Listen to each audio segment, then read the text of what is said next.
स्वागत है आप सभी का आज की क्लास में। आज हम एसिड बेस सॉल्ट की नेक्स्ट क्लास करेंगे। इस क्लास में हम देखेंगे बेस के बारे में। पिछली क्लास में हमने एसिड के बारे में बता दिया था, आज हम बेस के बारे में बात करेंगे। ठीक है, बेस क्या होता है? बेस ऐसे पदार्थ होते हैं जो स्वाद में कैसे होते हैं? कड़वे होते हैं, बिटर इन टेस्ट। कैसे हों? बिटर इन टेस्ट हों और सोपी इन टच हों। सोपी का मतलब जो साबुन होता है ना, साबुन को आप हाथ में लेके देखते हो तो कैसा टच आता है? वो सोपी टच आता है। तो बेस क्या होते हैं? स्वाद में कड़वे, बिटर इन टेस्ट एंड सोपी इन टच। अब देखिए, जैसे एग्जांपल है NaOH, KOH। ये बेसिकली दो ऐसे बेस हैं जो क्या होते हैं? कोरोसिव एक्शन होता है किसी सरफेस को ख़राब करने के लिए। किसका यूज़ करते हैं? ये ऐसे एसिड का यूज़ करते हैं। कोरोसिव एक्शन के बेसिस पे इन बेसिस का यूज़ करा जाता है। ठीक है, अगर हम बात करें मॉडर्न डेफिनेशन के अनुसार, तो मॉडर्न डेफिनेशन में एक साइंटिस्ट है आर्हेनियस, जिन्होंने एसिड के बारे में बताया था कि एसिड वो पदार्थ होते हैं जिनमें H आयन होता है। और इन्होंने बेस के बारे में बताया कि बेस ऐसे पदार्थ होते हैं जिनके अंदर क्या होता है? OH आयन होता है। क्या होता है? OH आयन होता है। एक और साइंटिस्ट हैं Bronsted and Lowry. Bronsted and Lowry ने क्या बताया था कि वे पदार्थ जो इलेक्ट्रॉन को, प्रोटॉन को क्या करते हैं? ग्रहण करने की क्षमता रखते हैं, उनको हम क्या बोलते हैं? बेस बोलते हैं, क्षार बोलते हैं। ठीक है, एक और साइंटिस्ट हैं लुईस। लुईस ने बताया था कि ऐसे पदार्थ जो इलेक्ट्रॉन को त्यागने की अपनी क्षमता रखते हैं, इलेक्ट्रॉन को रिलीज कर सकते हैं, उनको हम क्या बोलते हैं? बेस बोलेंगे। ठीक है, बेस क्या होता है? ऐसे बेस जो जल में क्या होते हैं? कंप्लीटली घुलनशील हो जाए। क्या हो जाए? आयोनाइज्ड हो जाए, सॉल्युबल हो जाए, उनको क्या बोलते हैं? एल्कली बोलते हैं। ये पूछा जाता है, ठीक है, कि those base which are completely soluble in water is known as alkali. क्या होते हैं? एल्कली। जैसे सोडियम हाइड्रोक्साइड है, पोटेशियम हाइड्रोक्साइड है, ये कम्प्लीटली क्या कहते हैं? आयोनाइज्ड हो जाएंगे, सॉल्युबल हो जाएंगे, तो हम क्या बोलेंगे? एल्कलीज बोलेंगे। क्या बोलेंगे? एल्कलीज बोलेंगे। ठीक है, अब हम बात करते हैं कुछ स्ट्रॉन्ग बेस के बारे में। किसके बारे में? स्ट्रॉन्ग बेस के बारे में। स्ट्रॉन्ग बेस क्या होते हैं? ऐसे बेस जो क्या हों? जल के अंदर, वाटर के अंदर कंप्लीटली आयोनाइज्ड होकर क्या बना दें? OH आयन बना दें। क्या बना दें? OH आयन बना दें। जैसे सोडियम हाइड्रोक्साइड, पोटेशियम हाइड्रोक्साइड, ये क्या है? आपके स्ट्रॉन्ग बेस हैं। वीक बेस क्या होते हैं? Weak base are those base which are incomplete ionised in water. जो क्या हो? पानी में पूरी तरीके से क्या ना हो? घुलनशील ना हो, उनको हम क्या बोलते हैं? वीक बेस बोलेंगे। जैसे कैल्शियम हाइड्रोक्साइड, अमोनियम हाइड्रोक्साइड, इनको बोलेंगे। ठीक है, दूसरा नेक्स्ट आता है आपका कंसंट्रेटेड बेस। कंसंट्रेटेड का मतलब सांद्र बेस, सांद्र क्षार। ठीक है, सांद्र क्षार का मतलब एक ऐसा विलयन होगा, एक ऐसा सॉल्यूशन होगा जिसके अंदर क्षार की मात्रा क्या होगी? ज़्यादा होगी, और जो विलयन है, विलयन का जल हो या कोई भी विलयन हो, उसके अंदर क्या होगा? जल की मात्रा कम होगी, या किसी भी सॉल्यूशन की मात्रा क्या होगी? कम होगी। उसे हम क्या बोलते हैं? Concentrated base. कंसंट्रेटेड बेस में सिर्फ आपको इतना याद रखना है कि कंसंट्रेटेड बेस के अंदर बेस की मात्रा क्या रहती है? ज़्यादा रहती है। डाइल्यूट का मतलब तनु, तनु का मतलब पतला। ठीक है, तो तनु में क्या होगा? बेस की मात्रा कम होगी और विलयन की मात्रा ज़्यादा होगी। ठीक है, अब एक और चीज़ यहाँ पर समझने की है कि चाहे आपका एसिड हो और चाहे आपका बेस हो, ये जल में घुलने पर एसिड H आयन देता है और बेस क्या देता है? OH आयन देता है। ठीक है, तो यहाँ से हमारे सामने एक बात आती है कि चाहे एसिड हो चाहे बेस हो, ये दोनों जल में घुलने पर क्या देते हैं? H आयन और OH आयन, आयन्स देते हैं। ठीक है, अब इसका मतलब ये है कि एसिड और बेस दोनों की दोनों क्या होते हैं? इलेक्ट्रिसिटी के सुचालक होते हैं, कंडक्टर होते हैं। इसका मतलब एसिड और बेस दोनों में इलेक्ट्रिसिटी फ्लो कर जाती है, क्योंकि इलेक्ट्रिसिटी फ्लो करने के लिए हमें क्या चाहिए होता है? फ्री इलेक्ट्रॉन या फ्री चार्ज। तो इन एसिड के पास H+ चार्ज है, बेस के पास OH+ चार्ज है। अगर किसी एसिड को समझना है, पहचानना है कि आपको दे दिया है, आपको कुछ नहीं पता, ठीक है, आपको हाइड्रोक्लोरिक एसिड दे दिया, HCl दे दिया, आपको दो दे दिए हैं, एक HCl दे दिया है और आपको एक NaOH दे दिया है। ठीक है, आपसे बोला कि बताओ इन दोनों में से एसिड कौन सा है, बेस कौन सा है। तो आपने पता है कि एसिड है तो उसके अंदर क्या आएगा? हाइड्रोजन आयन आएगा। तो ये HCl में हाइड्रोजन आयन आ रहे हैं, इसका मतलब ये क्या पढ़ेंगे? प्रमुख क्षार के बारे में। कुछ क्षार है, इनकी लिस्ट है, इन्हें एल्कली बोलते हैं। क्या बोलते हैं? एल्कली। एल्कली क्या होते हैं? जो पानी में सॉल्युबल हो जाते हैं। अब कुछ हम सॉल्युबल ऐसे क्षार के बारे में पढ़ेंगे, बेस के बारे में पढ़ेंगे, जो क्या कहते हैं, प्रमुख हैं, हमारी लाइफ में काम आते हैं। ठीक है, जैसे पहला है सोडियम हाइड्रोक्साइड। पहला कौन सा है? Sodium hydroxide. सोडियम हाइड्रोक्साइड को कास्टिक सोडा बोलते हैं। क्या बोलते हैं? Caustic soda. इसका फॉर्मूला क्या है? NaOH। क्या फॉर्मूला है? NaOH। ये फॉर्मूले याद रखना आप अपने, ये केमिकल फॉर्मूले हैं। क्या है ये? केमिकल फॉर्मूला, ये याद रखना। फर्स्ट है कास्टिक सोडियम हाइड्रोक्साइड, इसे हम कास्टिक सोडा बोलते हैं, कॉमन नेम से पूछ लेता है पेपर में। और इसे हम फॉर्मूला क्या है? NaOH है। इसका काम क्या होता है? साबुन, कागज़, कपड़े के बनाने में।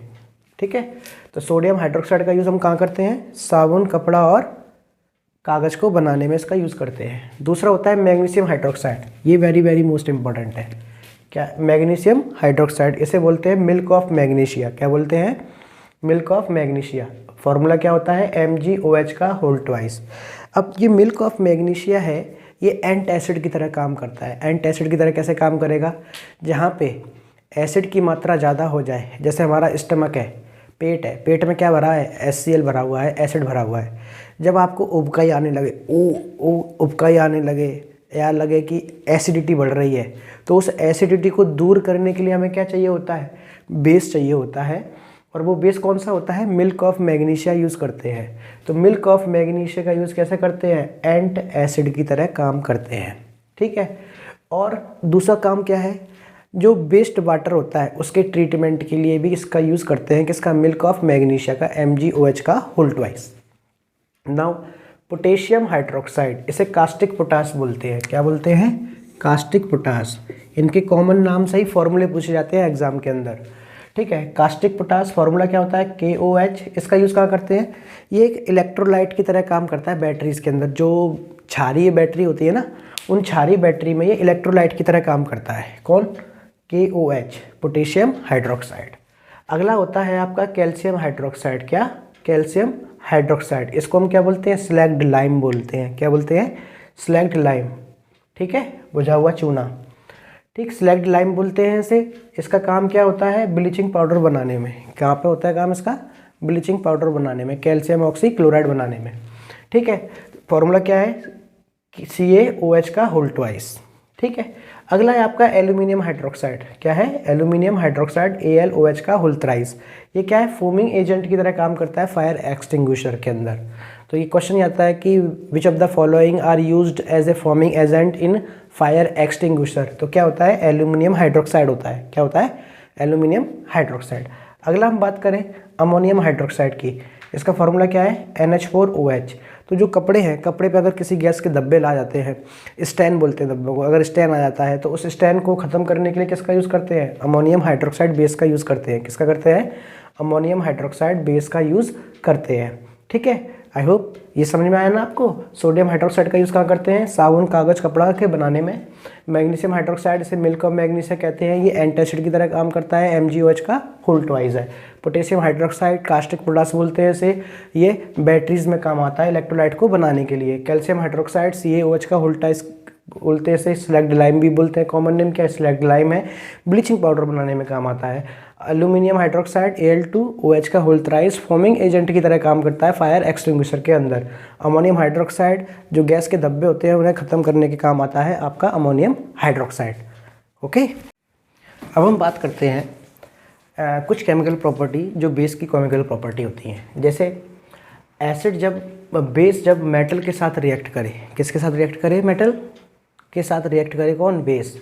तो क्या बनाएगा? सॉल्ट प्लस हाइड्रोजन गैस निकलेगी।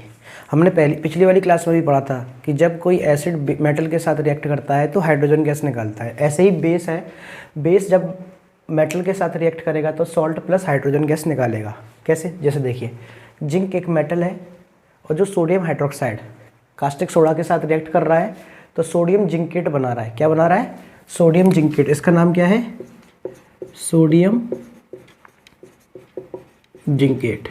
तो जब कोई बेस मेटल के साथ रिएक्ट कर रहा है, जिंक सोडियम हाइड्रोक्साइड के साथ रिएक्ट कर रहा है, तो सोडियम जिंकेट सॉल्ट बना रहा है और हाइड्रोजन गैस को रिलीज कर रहा है। ठीक है। और ये aluminium sodium hydroxide, aluminium metal है, किसके साथ रिएक्ट कर रहा है, सोडियम हाइड्रोक्साइड के साथ रिएक्ट कर रहा है, तो ये क्या बना रहा है आपका बेस सॉल्ट बना रहा है और हाइड्रोजन गैस को रिलीज कर रहा है। ठीक है। अगर हम कहें कि नॉन मेटेलिक ऑक्साइड, जैसे एसिड था, एसिड मेटेलिक ऑक्साइड के साथ रिएक्ट करता है, तो ऐसे ही बेस जो है वो नॉन मेटेलिक ऑक्साइड के साथ रिएक्ट करता है और सॉल्ट प्लस वाटर बनाता है। क्या बनाता है, सॉल्ट प्लस वाटर। जैसे देखिए सोडियम हाइड्रोक्साइड क्या है, बेस है, और CO2 कार्बन डाइऑक्साइड क्या है, नॉन मेटेलिक ऑक्साइड है, अधातु ऑक्साइड, अधातु ऑक्साइड नॉन मेटेलिक ऑक्साइड है। तो ये क्या बना रहा है, सोडियम कार्बोनेट बना रहा है और वाटर रिलीज कर रहा है लिक्विड फॉर्म में। यहाँ पे है कैल्शियम हाइड्रोक्साइड। जब ये कैल्शियम हाइड्रोक्साइड कार्बन डाइऑक्साइड के साथ रिएक्ट करेगा तो क्या बना देगा, कैल्शियम कार्बोनेट बना देगा और प्लस वाटर को रिलीज कर देगा। ठीक है। अब दिक्कत ये आती है कि बच्चों को कि ये कैल्शियम कार्बोनेट, अभी तो यहाँ पे फॉर्मूले लिखे हुए हैं, अगर वर्ड में आ जाए तो क्या दिक्कत करेंगे, वर्ड में दिक्कत आती है फॉर्मूला डिजाइन करने में। तो फॉर्मूला कैसे डिजाइन होता है, देखिए कैल्शियम हाइड्रोक्साइड, कैल्शियम हाइड्रोक्साइड, तो कैल्शियम का Ca, हाइड्रोक्साइड का OH। हमें यहाँ पे बैलेंसी पता होनी चाहिए कि किस एलिमेंट की बैलेंसी कितनी होती है। ठीक है। तो कैल्शियम की बैलेंसी कितनी होती है, 2 पॉजिटिव, और हाइड्रोक्साइड की बैलेंसी कितनी होती है, 1 नेगेटिव। इन दोनों के चार्जों को नीचे लिख लेते हैं, और क्योंकि जब भी कोई चीज़ बनती है तो उनके चार्ज क्या होते हैं, बैलेंस होने चाहिए केमिस्ट्री के अंदर। ठीक है। तो इन दोनों चार्ज की आपस में क्रॉस मल्टीप्लाई कीजिए, 1 किसके पास जाएगा, कैल्शियम के पास जाएगा, 2 किसके पास जाएगा, हाइड्रोक्साइड के पास जाएगा। ठीक है। तो क्या बन जाएगा, CaOH का होल ट्वाइस। ऐसे ही आपके पास जिंक हाइड्रोक्साइड है, जिंक को Zn से शो करते हैं, हाइड्रोक्साइड को OH से। तो जिंक के पास कितना है, 2 पॉजिटिव वैलेंसी है, और OH के पास कितना है, 1 नेगेटिव। जिंक 2 पॉजिटिव है, इसका मतलब ये मेटल है, तो यहाँ से 2 चार्ज आया, यहाँ से OH का 1 चार्ज आया। ठीक है। तो 1 का क्रॉस करो जिंक के साथ में, 2 का क्रॉस करो OH के साथ में, तो जिंक हाइड्रोक्साइड का फॉर्मूला क्या बन जाएगा, ZnOH का होल ट्वाइस बन जाएगा। ओके। अब हम बात करते हैं अम्ल और क्षार में अंतर के बारे में। देखिए अम्ल भी मैंने पढ़ा दिया है आपको, क्षार भी पढ़ा दिया है, एसिड भी और बेस भी। अम्ल के बारे में अगर हम बात करें तो अम्ल क्या होते हैं, स्वाद में खट्टे होते हैं, बिटर इन सोर इन टेस्ट। ठीक है। और क्षार क्या होते हैं, बिटर इन टेस्ट, स्वाद में कैसे होते हैं, बिटर होते हैं, कड़वे होते हैं। अब देखिए अम्ल जो है किसी पानी में घुलने पर क्या देता है, हाइड्रोजन आयन देता है, और क्षार क्या है, घुलने में क्या देता है, OH आयन देता है। अब ये आयन फ्री हो जाते हैं, जिसकी वजह से ये क्या होते हैं, इलेक्ट्रिसिटी को कंडक्ट करा देते हैं, विद्युत के सुचालक बन जाते हैं, गुड कंडक्टर ऑफ इलेक्ट्रिसिटी। तो अम्ल भी गुड कंडक्टर होता है इलेक्ट्रिसिटी का, क्षार भी क्या होता है, गुड कंडक्टर होता है इलेक्ट्रिसिटी का। ठीक है। अम्ल के अंदर एक प्रॉपर्टी होती है कि ये कार्बोनेट सॉल्ट के अंदर क्या होता है, डिकम्पोज हो जाता है। क्या होता है, डिकम्पोज। लेकिन बेस जो है कार्बोनेट सॉल्ट में डिकम्पोज नहीं होता। अब कार्बोनेट सॉल्ट क्या होगा, calcium carbonate, zinc carbonate, aluminium carbonate. ठीक है। तो इनके साथ अम्ल क्या करेगा, डिकम्पोज हो जाएगा, और ये डिकम्पोज नहीं होगा। ठीक है। अम्लीय गुण क्या होता है, अगर हम न्यूट्रलाइजेशन रिएक्शन करें, उदासीन अवक्रिया करें, क्या करें, उदासीन अवक्रिया। उदासीन अवक्रिया क्या होती है, उदासीन अवक्रिया एक ऐसी अवक्रिया होती है जिसके अंदर अम्ल की जो रिएक्शन है वो बेस के साथ कराई जाती है, क्षार के साथ कराई जाती है। तो जब हम किसी अम्ल की रिएक्शन क्षार के साथ कराएंगे तो सॉल्ट बनता है और वाटर बनता है। इसको हम उदासीनीकरण अवक्रिया कहते हैं, न्यूट्रलाइजेशन रिएक्शन बोलते हैं। ठीक है। तो जब भी कभी न्यूट्रलाइजेशन रिएक्शन होगी तो उसके अम्लीय गुण क्या हो जाएगा, खत्म हो जाएगा, एसिड का एसिडिक नेचर खत्म हो जाएगा, और बेस का बेसिक नेचर भी क्या हो जाएगा, खत्म हो जाएगा। तो ये बेसिक डिफरेंस है जो एसिड और बेस के अंदर होते हैं। ठीक है। अब हम थोड़ा इंडिकेटर्स के बारे में बात कर लेते हैं कि कुछ इंडिकेटर्स होते हैं, जैसे हल्दी हो गई, जैसे आपका लिटमस पेपर है।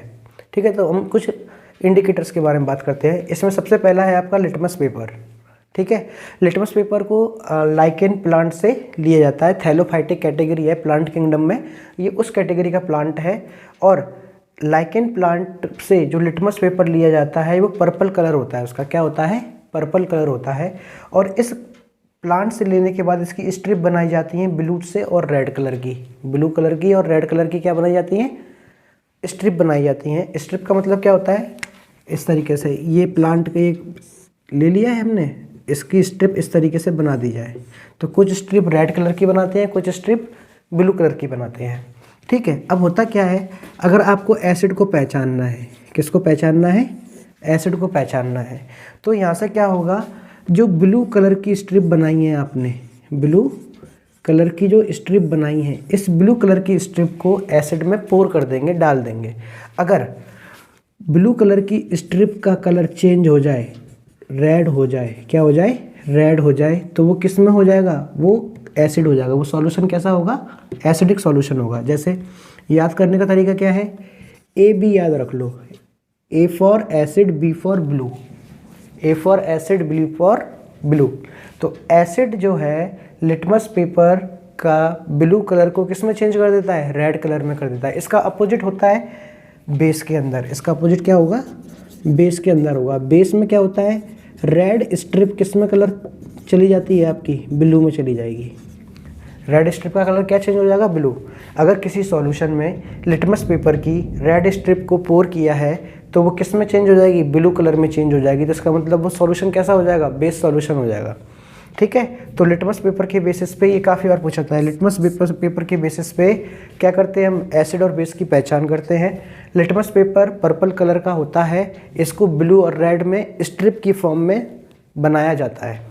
ठीक है, अगर कोई एसिड है तो उस एसिड में ब्लू स्ट्रिप को अगर पोर करेंगे तो वो किस में चेंज हो जाएगी, रेड कलर में चेंज हो जाएगी। तो इसका मतलब सॉल्यूशन एसिड है। अगर कोई बेस है, बेस में रेड स्ट्रिप को पोर करेंगे, अगर वो रेड स्ट्रिप ब्लू हो जाती है तो इसका मतलब वो सॉल्यूशन कैसा है, बेस है। दूसरा इंडिकेटर आता है फिनोल्फ्थलीन का। कौन सा आता है, फिनोल्फ्थलीन इंडिकेटर आता है। इसमें क्या होता है, इसका जो नेचर होता है फिनोल्फ्थलीन का, वो अम्लीय नेचर होता है। कैसा नेचर होता है, अम्लीय नेचर होता है। अब देखो, किसी का नेचर अम्लीय है तो उसे अम्ल में डालेंगे तो वो कलर तो चेंज करेगा नहीं। ठीक है, तो फिनोल्फ्थलीन कलरलेस रहता है, किसमें, एसिडिक सॉल्यूशन में, और न्यूट्रल सॉल्यूशन में कोई कलर बदलेगा नहीं। लेकिन जैसे ही उसे बेस के अंदर डालेंगे तो वो पिंक कलर में चेंज हो जाएगा। किस में चेंज हो जाएगा, पिंक कलर में चेंज हो जाएगा। ठीक है, अब हम बात करते हैं और इंडिकेटर्स के बारे में। मिथाइल ऑरेंज है। मिथाइल ऑरेंज का नेचर होता है क्षारीय प्रकृति का, बेसिक नेचर होता है। इसका मतलब ये हो गया कि ये बेस और न्यूट्रल के साथ में कोई भी कलर चेंज नहीं करेगा। लेकिन अगर ये एसिड में चला गया तो क्या कर देगा, ये रेड कलर कर देगा। तो हमें एसिड की अगर पहचान करनी है तो मिथाइल ऑरेंज का यूज़ करेंगे तो कलर कैसा हो जाएगा, रेड हो जाएगा, लाल रंग हो जाएगा। अगर टर्मरिक जूस की बात करते हैं, हल्दी का जूस, टर्मरिक जूस की बात करते हैं तो इसकी प्रकृति कैसी होती है, अम्लीय प्रकृति होती है। कैसी होती है, अम्लीय प्रकृति होती है। और अम्लीय प्रकृति होने के बावजूद ये अम्ल में क्या होगा, कोई कलर चेंज नहीं करेगा, न्यूट्रल में भी कोई कलर चेंज नहीं करेगा। लेकिन जैसे इसे बेस मिलेगा, क्या मिलेगा, बेस, क्षार मिलेगा, तो इसका कलर कैसा हो जाएगा, रेडिश या डीप ब्राउन, या तो गहरा भूरे रंग का हो जाएगा या रेडिश टाइप का हो जाएगा, हल्का सा लाल रंग दिखेगा, ब्राउन भी दिखेगा, रेडिश। ठीक है, अब हम कुछ सैंपल्स की बात कर लेते हैं। जैसे कि हमारे पास सैंपल है, क्या आपके HCl है, हाइड्रोक्लोरिक एसिड है। तो यहाँ पे मैंने कुछ एग्जांपल लिखे हैं। Sample blue litmus solution, red litmus solution, phenolphthalein, methyl orange. अब देखिए HCl है, हाइड्रोक्लोरिक एसिड, ये एसिड है, क्या ये एसिड है। ठीक है, अब एसिड ब्लू लिटमस सॉल्यूशन में जाएगा तो क्या कर देगा, उसके कलर को रेड कर देगा।